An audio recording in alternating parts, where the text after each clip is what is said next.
14औं अध्यायमा आएका छौँ। पहिलो कोरिन्थी 14औं अध्याय वरदानहरूको सिलसिलामा पहिलो कोरिन्थी 12 देखि 14 तीनवटा लामो खण्डहरू भएकोमा आज हामी 14औं अध्यायमा जाँदैछौँ। यो धेरै महत्त्वपूर्ण छ र हामीले 14औं अध्याय हेर्दैछौँ र त्यसअघि हामीले केही कुराहरू जो हामीले हेरिसकेका थियौँ त्यसमा केही कुराहरू स्मरण गरौँ। ज्यादै महत्त्वपूर्ण कुराहरू उल्लेख छ पहिलो कोरिन्थी 13:12 मा, किनकि अहिले हामी ऐनाद्वारा धमिलो देख्छौँ तर त्यस बेला आम्ने सामने देख्नेछौँ। अहिले मेरो ज्ञान अधुरो छ तर त्यस बेला जसरी म जानिएको छु उसरी नै म जान्नेछु।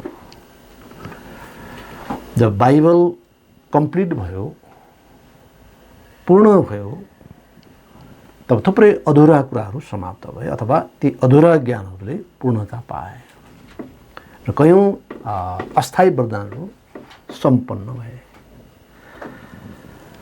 र त्यति मात्र होइन, एक दिन जब हामी प्रभुलाई मुखामुख देख्छौँ, पूर्ण बाइबलबाट हामीले जति धेरै कुराहरू बुझौँ ती सबै कुराहरू देख्दाखेरि आधा मात्र पनि नजानिएको हामीले महसुस गर्नेछौँ। सभाकी महारानी जो अफ्रिकाबाट आएकी थिए, उनले भनेका थिए राजा सुलेमानलाई कि मैले जे सुनेको थिएँ त्यसको त आधा पनि सुनेर रहेछु।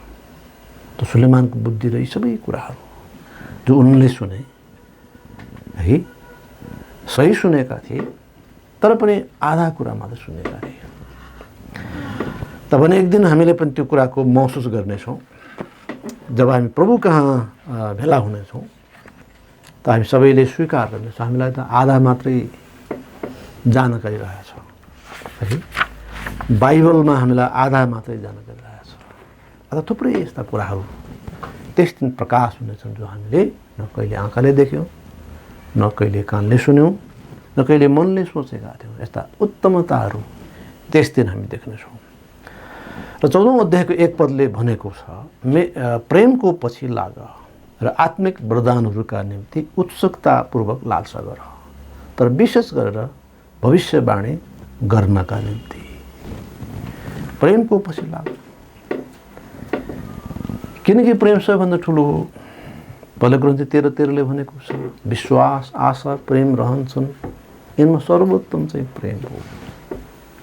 प्रेमले धेरै फाइदा गर्छ। प्रेमले एकअर्काको पाप क्षमा गर्छ। प्रेमले एकअर्काको कमजोरीहरूमा सहने काम गर्छ है। एकअर्काको भार वहन गर्छ। प्रेम नम्र हुन्छ।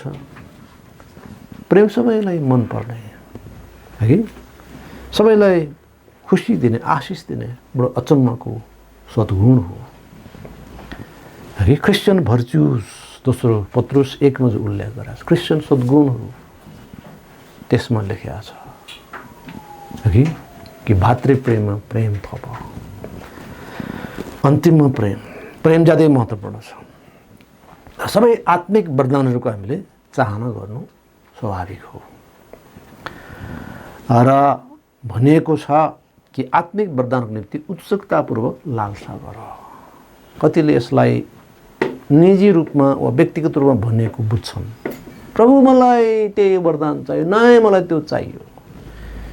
त्यो किसिमको व्यवहारको पुष्टिकरणको लागि प्रयोग गर्ने गरेर देखिन्छ। तर यो चाहिँ कोरिन्थीको मण्डलीलाई लेखिएको हो र मण्डलीले उत्तम वरदानहरूको आवश्यकता महसुस गर्छ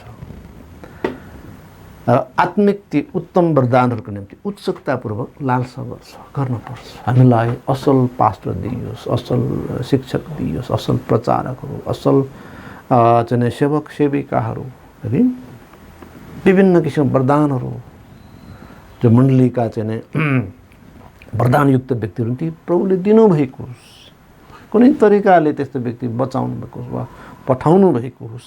मण्डलीका जुन वरदान हो, जुन अभाव हो, त्यो चाहिँ नि पुरा होस्। र यसरी कोरिन्थीको मण्डलीलाई आत्मिक वरदानहरूको उत्सुकतापूर्वक लालसा गर्न भनिएको हो। र मण्डलीले आफ्नो बिचमा आधारभूत आवश्यकता पुरा गर्न आवश्यकीय पास्टर शिक्षकहरूको वरदानको चाहना गर्नु राम्रो कुरा हो। प्रचारकको वरदान भएका व्यक्तिहरूको चाहना गर्नु राम्रो कुरा हो। यसर्थ हामीले वरदानहरूको चाहना गर्नु राम्रो कुरा हो। प्रभुले एन्टियोखको मण्डलीमा अगमवक्ता र शिक्षकहरू दिनुभयो भनेको छ प्रेरित 13:1 यसरी प्रभुले दिनुहुन्छ वरदान। अघि नेतृत्वकारी भूमिका निर्वाह गर्ने यस्ता वरदानहरूले मण्डलीलाई सक्षम बनाउँछ, मण्डलीलाई बलियो बनाउँछ। र हाम्रो मण्डलीले पनि प्रार्थना गर्नुपर्छ, यो प्रभु हाम्रो मण्डलीमा धेरै सक्षम यस्ता अगुवाहरू, शिक्षकहरू दिनुहोस्, प्रचारकहरू दिनुहोस्। हामीले प्रार्थना गर्नुपर्छ र यस्ता चाहिँ महत्त्वपूर्ण नेतृत्वकारी वरदानहरूको जहिले पनि मण्डलीलाई आवश्यक पर्छ। र प्रेम यसर्थ महत्त्वपूर्ण कुरा हो र प्रेमको पछि हामी लाग्नु पर्छ। किनकि प्रेम परमेश्वरबाटको हो अनि प्रेम गर्ने हरेक जन परमेश्वरबाट जन्मेको हो र उसले परमेश्वरलाई चिन्छ। पहिलो कोरिन्थियस 4:7 भनेको छ प्रेम परमेश्वरबाटको हो। प्रेम कहाँबाटको हो? परमेश्वरबाटको। अनि प्रेम गर्ने हरेक जन परमेश्वरबाट जन्मेको हो। परमेश्वरबाट जन्मेकोले के गर्छ? प्रेम गर्छ। मैले मुक्ति पाएँ, गफ त धेरै हाँक्छन् मानिसहरू, त प्रेम गर्न जान्दैन, वो प्रेम छैन। त प्रश्न चिन्ह त्यहाँनिर छ कि उसले परमेश्वरबाट जन्मेको छ। मैले मुक्ति पाएँ, हैन, के गरी मुक्ति पायो त त्यसको चाहिँ स्पष्ट व्याख्या आवश्यक छ, हैन। त मूल कुरा त के त भन्दाखेरि प्रेम गरिएबाट वा गर्ने कार्यबाट नयाँ जन्म पाएको कुराको एउटा प्रमाण मानिसहरूले देख्छन्, पाउँछन्। र 2 पदमा भनिएको छ 14:2 पद, अनि जसले अन्य भाषा बोल्छ उसले मानिसहरूसँग होइन तर परमेश्वरसँग बोल्छ, किनभने कसैले पनि बुझ्दैन तर आत्मामा उसले रहस्यहरू बोल्छ। अब हामीले गम्भीर विषयहरूमा हाम्रो अध्ययन प्रारम्भ भयो, बडो ध्यान दिएर सुनौँ। जसमध्ये अन्य भाषा जो आज संसारमा यो विवादित हुनु नहुने हो, अल्मुलिने विषय यो होइन, तैपनि आज धेरैको लागि यो अल्मुलिने विषय छ। त अन्य भाषाको वरदान भन्दा महत्त्वपूर्ण वरदान चाहिँ त अगमवाणी वरदान हो भन्ने कुरो त स्पष्टै छ। त अन्य भाषा केवल परमेश्वरले बुझ्नुहुन्छ, किनकि सबै भाषाहरू उहाँले जान्नुहुन्छ, तर मानिसहरूले बुझ्दैन, हैन। मानिसहरूमा सबै भाषा जान्ने क्षमता हुन्न। यसरी जबसम्म त्यसको अनुवाद गरिँदैन तबसम्म मानिसले बुझ्दैन। अन्य भाषा, मेरो भाषा कुरा गरे होइन, मैले बुझेको जानेको भाषा कुरा गरे होइन, मातृभाषा कुरा गरे होइन, त अन्य भाषा अर्कै भाषा। मेरो लागि जर्मन भाषा अन्य भाषा हो, अथवा स्विस भाषा होला, हैन, अथवा कुनै पनि अफ्रिकन राष्ट्रका वा चाहिँ कुनै पनि विश्वका कुनै पनि भूभागका भाषा मेरो लागि अन्य भाषा हुन सक्छ। यसर्थ अन्य भाषा मानिसले बुझ्दैन, कसैले पनि बुझ्दैन, अथवा उसले जानेको उसको मातृभाषा वा जानेको भाषा भन्दा अर्को भाषा कसैले बुझ्दैन जबसम्म त्यसको अर्थ खुलाइदैन। त निश्चित रूपमा अन्य भाषा विश्वासीहरूलाई शिक्षा दिने भन्दा पनि सुन्नेहरूलाई आश्चर्य पार्ने रहस्यहरूको लागि बताइन्छ, है। जस्तो हामीले हेरिसकेका छौँ रोमी के अरे पहिलो कोरिन्थियस 14:22 कि अन्य भाषा चाहिँ नै विश्वास नगर्नेहरूको लागि चिन्ह हो। कोही मान्छे नबुझ्ने भाषामा बरबराइरहेको छ, त्यसले केही फाइदा गर्दैन।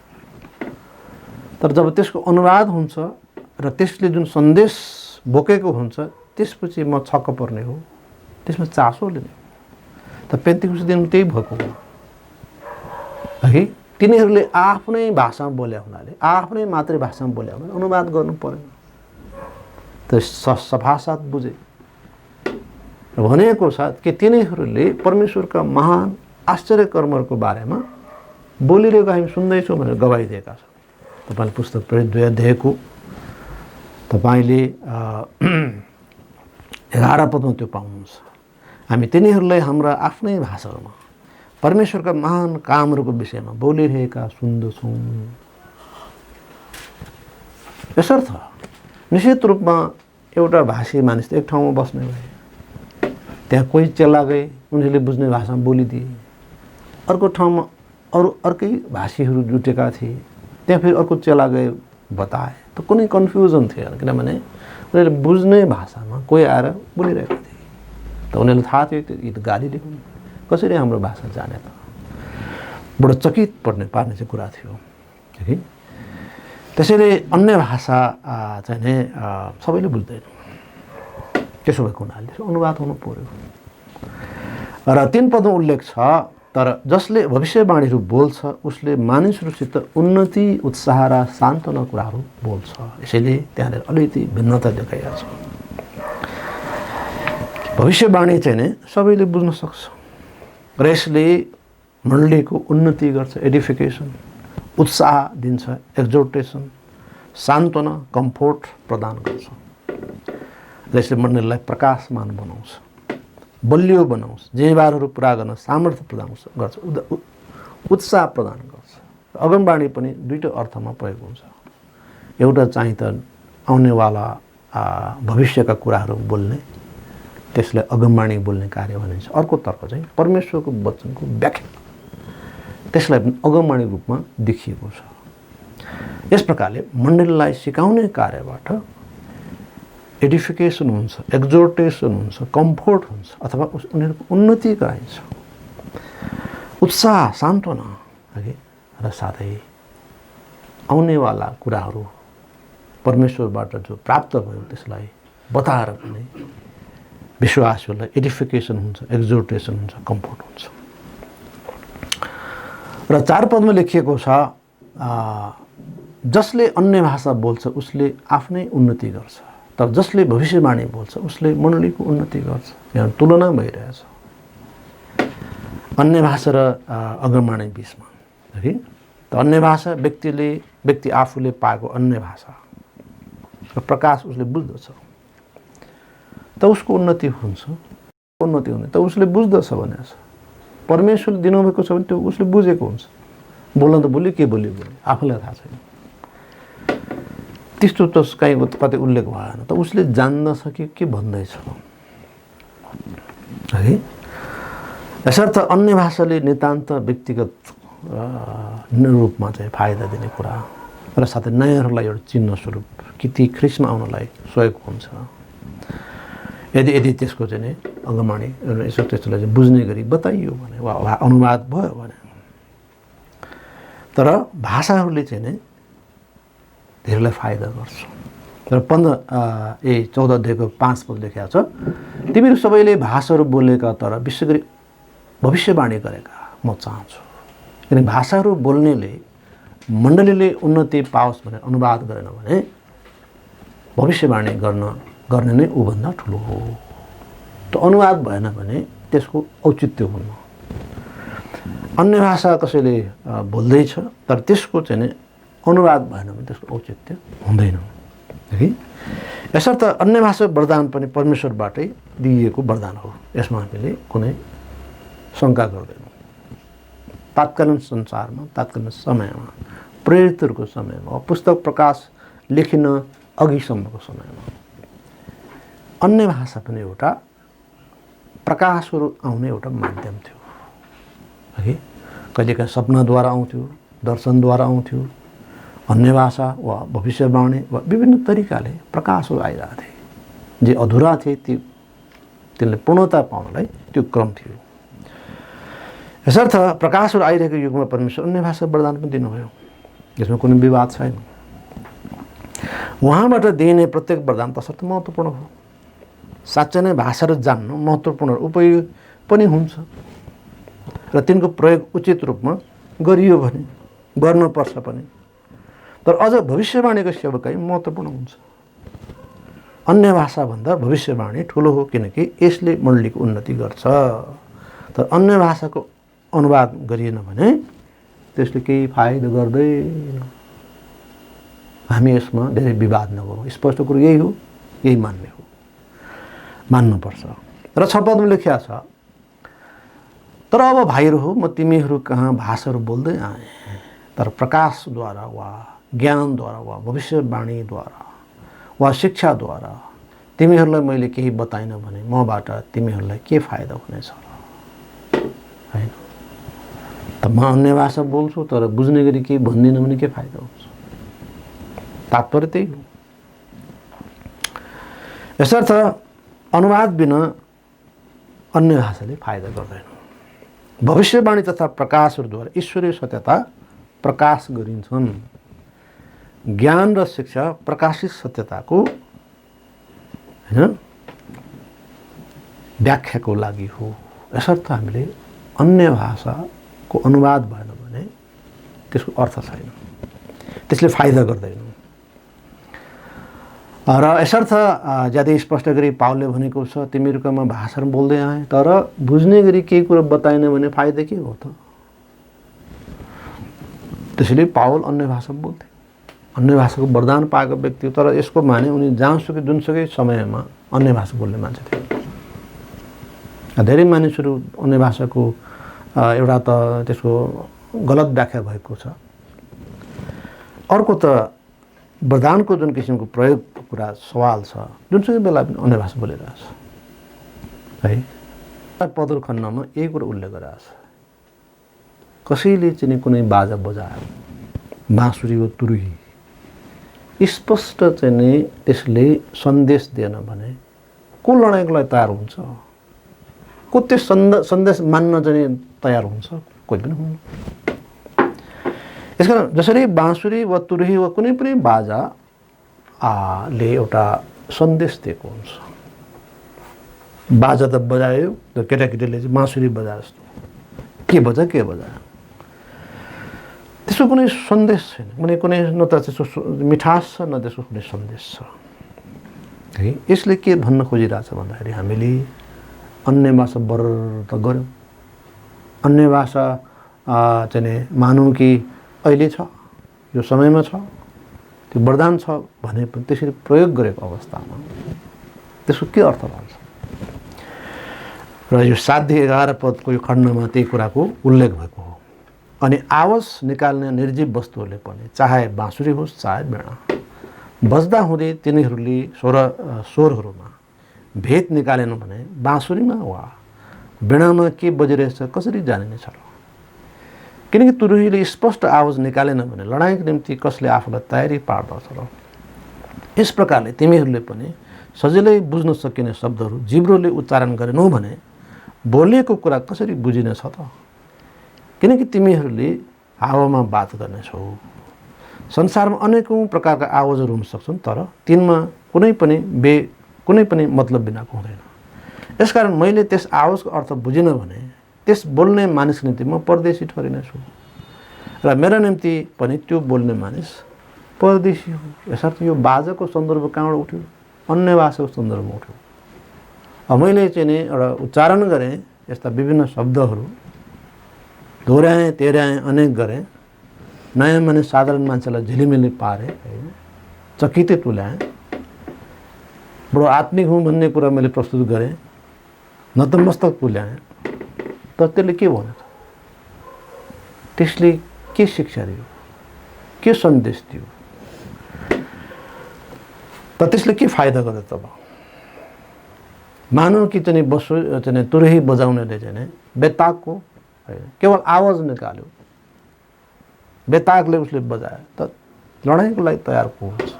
तुरुहीको विभिन्न आवाजहरू थिए। लडाइँ गर्दाको आवाज एउटा थियो, लडाइँ रोक्दाको एउटा आवाज थियो, होइन, यात्रा सुरु गर्दा एउटा आवाज थियो, अन्त गर्दाको अर्को आवाज थियो, फरक फरक सन्देश त्यसले बोक्थ्यो।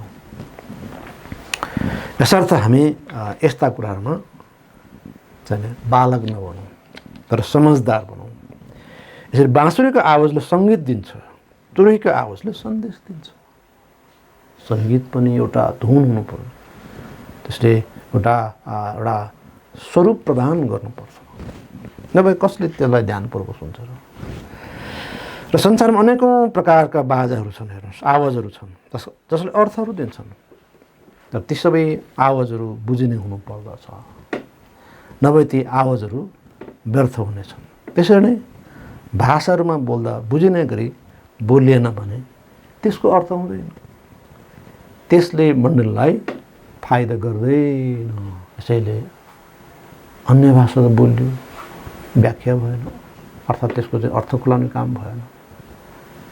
त्यो पनि एकैचोटि चाहिँ बोलिया छ, 500 जनाले बोल्या छ एकैचोटि। जबकि यही अध्यायले भनिरहेछ कि एउटा सभामा 2 जनाले बोलोस्, पालो पालो, त्यसमा पनि अनुवाद गर्ने मान्छे होस्, अनुवाद गर्ने मान्छे छैन चुप लागोस्। एउटा सभामा 2 जना, अधिकतम 3 जना। त पावलले भन्न खोजेको छ 2 जना जति मात्रै भन्न खोजेको मूलत। आज 500 जना बोलिरहेछ, एकैचोटि बोलिरहेछ, त्यसको अनुवाद छैन, त्यसको सन्देश छैन। त त्यसो भए पहिलो कुरिन्थी 14 रद्द भयो, केसलाई हामी मान्दैनौँ, आज मण्डलीहरूले मानिरहेको छैन। मान्नुपर्छ, यो परमेश्वर वचन हो। यसर्थ हामीले यो कुराहरू ज्यादै गम्भीर छन्, महत्त्वपूर्ण छन्। र हामी 12औं पदमा हामी पढ्छौँ, यस प्रकारले तिमीहरूले पनि, किन तिमीहरू आत्मिक वरदानको निम्ति जोसिला छौ, मण्डलीका उन्नतिको निम्ति भरपूर हुने यत्न गर। जे गर्छौ मण्डलीको उन्नतिको लागि। त्यसो भएको हुनाले जोसिलो त हो, तर बेसमझदार भएर के फाइदा। जोस त छ तर समझ छैन, समझ अनुसार छैन।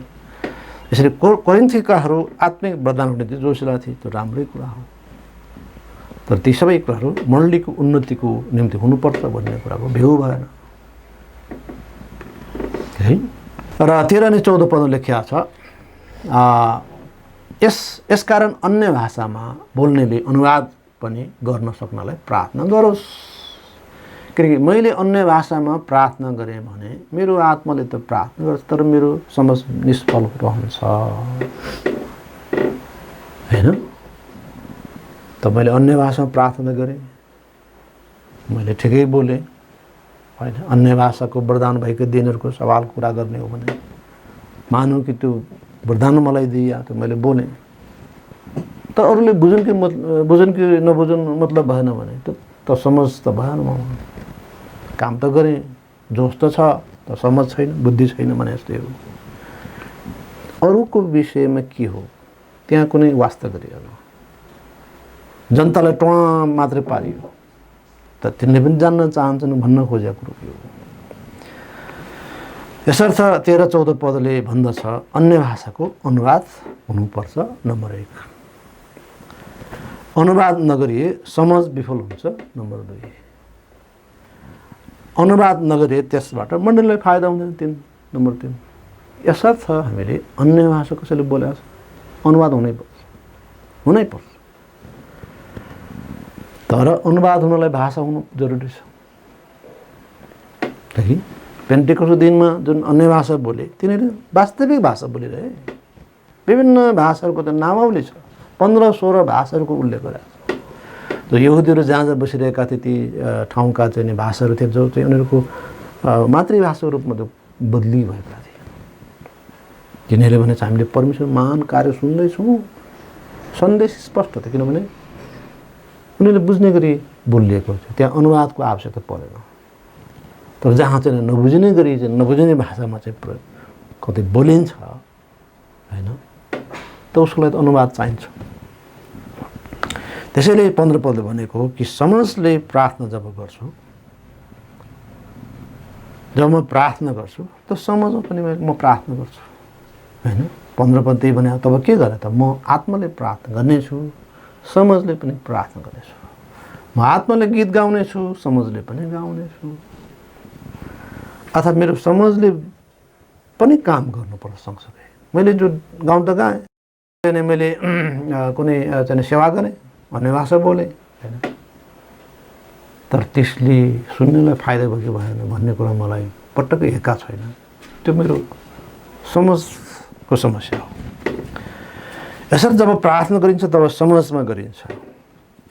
सार्वजनिक स्थलमा प्रार्थना गर्दा कसैले नबुझ्ने गरी होइन, तर सबैले बुझ्ने गरी प्रार्थना गर्नुपर्छ समाजमा मिलाएर सबैले बिस्तारै बुझ्ने गरी प्रार्थना गर्नुपर्छ हैन।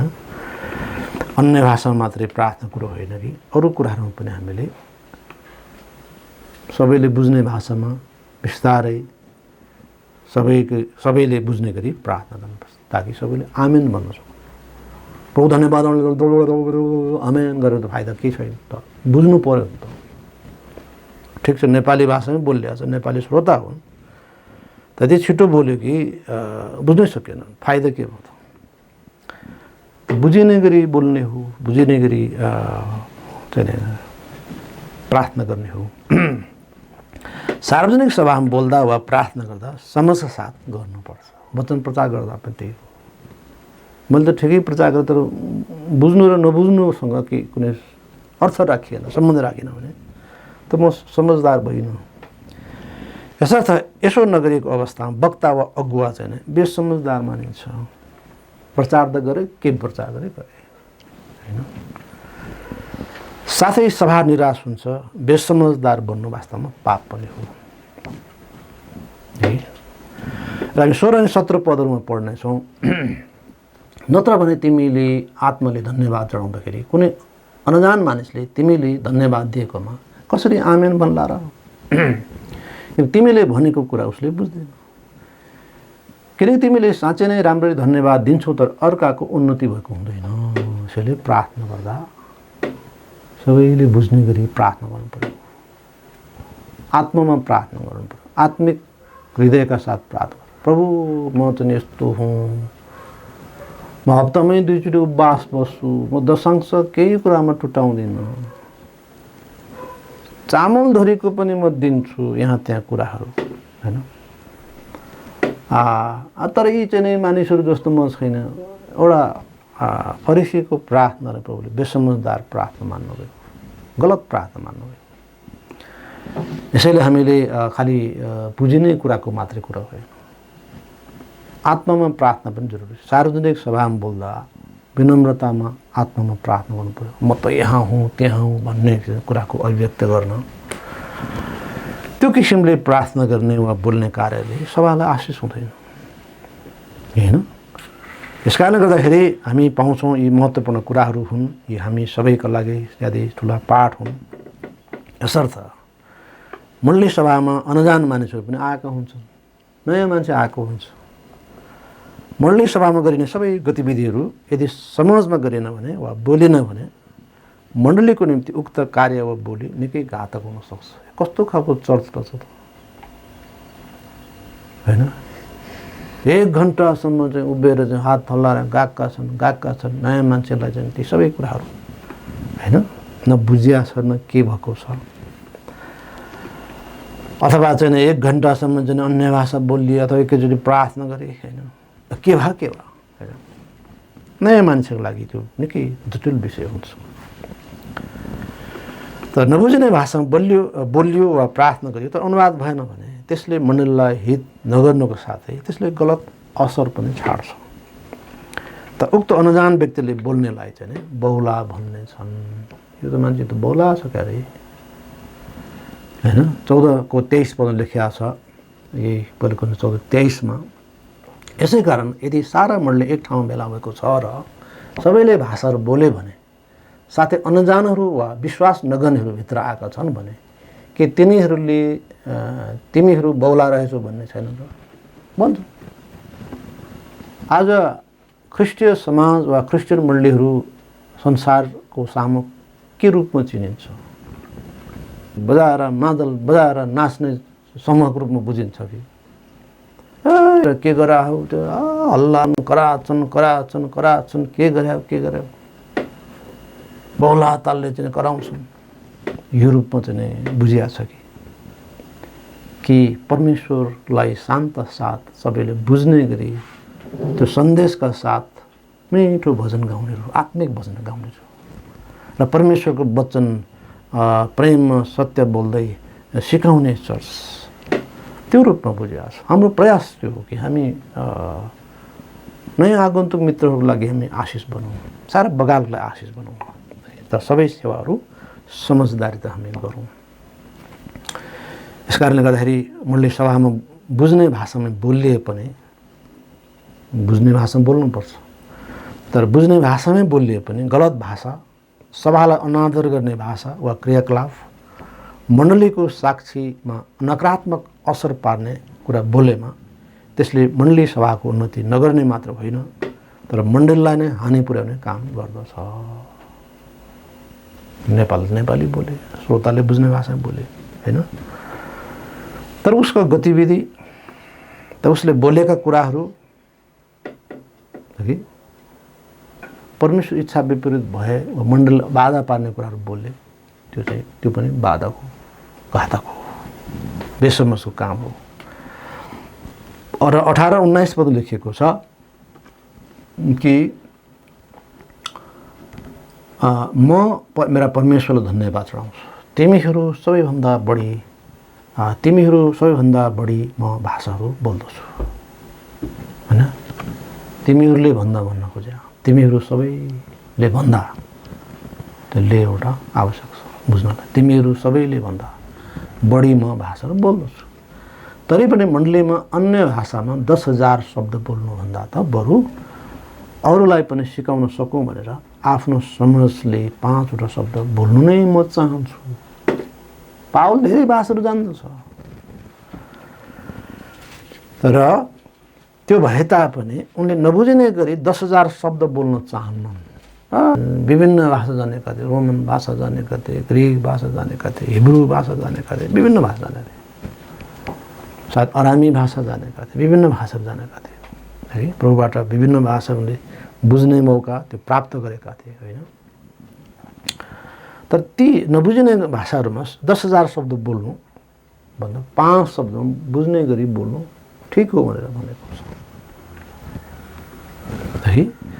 यसर्थ हामीले यी सबै कुराहरूमा बुद्धिमान हुनु आवश्यक छ। र 20 पद लेखिएको छ, भाइहरू समाजमा केटाकेटी नबन, तरै पनि खराबीको विषयमा चाहिँ तिमीहरू बालक बन, तर समाजमा चाहिँ पुरा बढेको मानिस बन। समाजमा केटाकेटी नबन, तर पुरा बढेको मानिस। मैले यो बोल्दा श्रोतालाई के असर हुन्छ, मैले यो लेख्दा पाठकलाई के असर पर्छ, यो सबै दायाँ बायाँ सोचेन भने हामी बेसमझदार र मूर्ख ठहरिनेछौँ। यसर्थ समाजमा केटाकेटी नबन, खराबीको निम्ति बालक बन है। त कोरिन्थीहरूमा समस्या त थियो, अझै पनि उनीहरूमा बालकपनको केटाकेटीपनको चरित्रहरू थिए। त्यस कारण उनीहरूलाई भनिएको हो पहिलो कोरिन्थी 3:1 तिमीहरू अझै पनि शारीरिक छौ, कार्नल छौ, मुक्ति त पाएका छौ तर केटाकेटी छौ, बढेका छैनौ। त्यस कारणले रोमी 16:19 लेखिएको छ, असल कुराको निम्ति पुरा बढेको मानिस र वा बुद्धिमान बन्नुपर्छ र खराबको निम्ति सोझा बन्नुपर्छ। खराबको निम्ति सोझो, खराबी अनुभव गर्नु पर्दैन, खराबी जान्नु देख्नु पर्दैन, त्यसको लागि सोझो बन्नुपर्छ। तर हामी असल कुराको लागि अभ्यस्त, परिपक्व होइन, बुढा बढेको मानिस होइन, वृद्ध मानिस जस्तो हुनुपर्छ। यसर्थ एफिसी 4:14 भन्छ, अब फेरि बालक हुनु हुँदैन, जसलाई सजिलैसँग मानिसहरूको चलाखी र छलपूर्ण द्रुतताद्वारा अस्थिर बनाइन्छ। हामी अब केटाकेटी नबनौँ। केटाकेटी नै बढी हल्लिन्छन् है, कमजोर रुख नै बढी हल्लिन्छ र बालकहरू नै बढी हल्लिन्छन् होइन। घरि अति उत्साही हुन्छन्, घरि निराश हुन्छन्, उतार चढाव भइरहन्छ। यताका हावाले भेट्यो यता ढल्का, यता हावाले भेट्यो उता ढल्का, यो किसिमको अस्थिरता हुन्छ है। यसर्थ केवल वरदानको सवालमा मात्र होइन, तर क्रिस्चियन जीवनका नैतिक व्यवहारिक सबै पक्षमा क्रिस्चियनहरू खराबीको निम्ति केटाकेटी बन्नुपर्छ, सोझो बन्नुपर्छ। असलको निम्ति केटाकेटी हुनु हुँदैन, सत्यताको लागि केटाकेटी हुनु हुँदैन। यसर्थ पारस्परिक व्यवहारमा क्रिस्चियनहरू परिपक्व मानिस बन्नुपर्छ।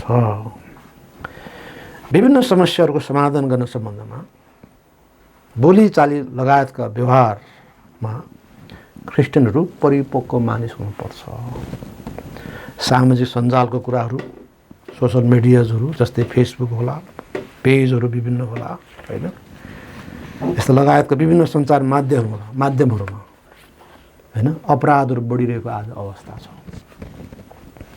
लान्छना, आरोप, झुटा दोषहरू, गलत समाचार सम्प्रेषण, चाहे सरकार विरुद्ध चाहे जो कोही विरुद्ध है जुन मानिसहरूले गर्छन् तिनले वास्तवमा सञ्चार माध्यमहरूको दुरुपयोग गरिरहेका छन्। यसबाट विश्वका सरकारहरू आक्रान्त भएका र विभिन्न कडा कानुनहरू बनिरहेको हामी देख्छौँ। यसर्थ अब हामी अझ सचेत हुनुपर्छ। फेसबुकमा आफ्नो केही बनाइराख्न अगाडि, इमेलमा वा कुनै पनि कुरामा केही लेख्न अगाडि हामी सचेत हुनुपर्छ। किन त्यसको कारणले पनि हामी सायद भोलि जेल पर्नेवाला छौँ। किन कानुनहरू कडा हुँदैछ र हुनु पनि पर्दछ। त्यसरी मण्डली अनुशासन सम्बन्धमा यी कुराहरू स्पष्ट हुनु जरुरी छ हैन। यदि कसैले सोसल मिडिया मार्फत आफ्नो मण्डली विरुद्ध, मण्डलीका कोही जन विरुद्ध लेख्छन्, अनुशासनहीन कार्य गर्छन् भने त्यस्ता व्यक्तिहरूलाई अनुशासन गर्नुपर्ने जरुरी देखिन्छ। सरकारले त्यो कडाई गरिरहेछ त्यस्तो अनुशासनहीनताको। त मण्डली जो पवित्र हो, संसारभन्दा अझ श्रेष्ठ हुनुपर्छ, त्यसमा किन कडाई नगर्ने? यसर्थ यस कुरामा हामी ज्यादै सचेत हुनुपर्छ। जे मन लाग्यो त्यही लेख्ने, सम्प्रेषण गर्ने, आक्षेपहरू लगाउने, मनमुटाव ल्याउने, फुट वा विभाजन ल्याउने जस्ता क्रियाकलापहरू कसैले गर्नु हुँदैन। लहरले वा रहरले अरूको भनाइ वा विचारलाई लाइक गर्ने वा टिका टिप्पणी गर्ने कार्य पनि अरूको पापमा सहभागी हुने कार्य, यस्तो पनि गर्नु हुँदैन। कसैले केही स्ट्याटस लेख्यो, सरकार विरुद्ध होला, आफ्नो मण्डलीको कोही व्यक्ति विरुद्ध होला, आफ्नै मण्डली विरुद्ध होला, कसैले लाइक गर्छन्, त्यो उसको पापमा सहभागी भएको हो। ऊ पनि कारबाहीको चाहिँ निम्ति उसको सूचीमा चढ्न सक्छ उसको नाम। यसर्थ यी सबै नै खराबी हुन्। खराबीको निम्ति हामी बालक हैन, हामी चाहिँ यस्ता कुराको लागि हामी सोझो बन्नुपर्छ अथवा हाम्रो अनुभव हुनुहुन्न। त यी सबै कुरा हामी समझदार परिपक्व हुनुपर्छ कि यस्ता कुराहरू गलत हो। किन लेखिया छ, चाहे तिम्रो खाऊ, चाहे पिऊ, चाहे तिम्रो जेसुकै गर, सबै कुरा परमेश्वरकै महिमाको निम्ति गर। तिमीहरूले ठेस नखुवाऊ, न यहुदीहरूलाई, न ग्रिकहरूलाई, न परमेश्वर मण्डलीलाई। पहिलो कुरिन्थी 10:31 मा लेखेको छ। यसर्थ हामीले कसैले ठेस खुवाउनु कुनै पनि माध्यमले, चाहे मण्डली प्रचारमा, चाहे चाहिँ कुनै पनि सोसल मिडियामा लेख्दा वा कुनै पनि गतिविधि गर्दा हामी सचेत हुनुपर्छ।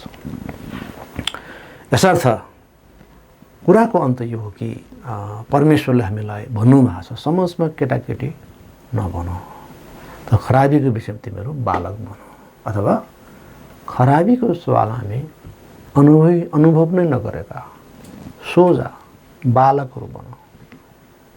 जिज्ञासु त हुन्छ मान्छेमा, यो गरे कसो होला, त्यो गरे कसो होला, यो हेर्दा त्यो हेर्दा, तर खराबीको निम्ति बालक बनाऊ। अर्थात् बालकलाई धेरै कुराको अनुभव छैन, अनुभव नगरियोस्, सोझो सरल होस्, तर समाजमा चाहिँ परिपक्व हुनुपर्छ। नभए हाम्रो आफ्नो गतिविधिले हामी आफै फस्छौँ, उस्तै परे जेल पनि जान्छौँ। यसर्थ हामी बडो सचेत हुनुपर्छ। र सन्दर्भ के त भन्दाखेरि मण्डली सभामा बोल्ने कुरा, वरदानहरूको प्रयोगको सवाल, यो सबै समाजमा हुनुपर्छ। बाइबल परमेश्वरको वचन हाम्रो समाजको आधार हो। के गर्दा परमेश्वरले ठिक भन्नुहुन्छ, के गर्दा मण्डलीको लागि ठिक हुन्छ, मानिसहरूलाई ठिक हुन्छ, त्यसको आधार बाइबल हो। त परमेश्वरले हामीलाई समझदार बनाउनुहोस्। बाइबल एकातिर छ, खालि अनुभवको कुरा गरेका छन्, सपनाको कुरा गरेका छन्, मलाई यस्तो लाग्यो भने छ, उस्तो लाग्यो भने छ। त बाइबलले के भन्छ त्यो भन्नुहोस् न।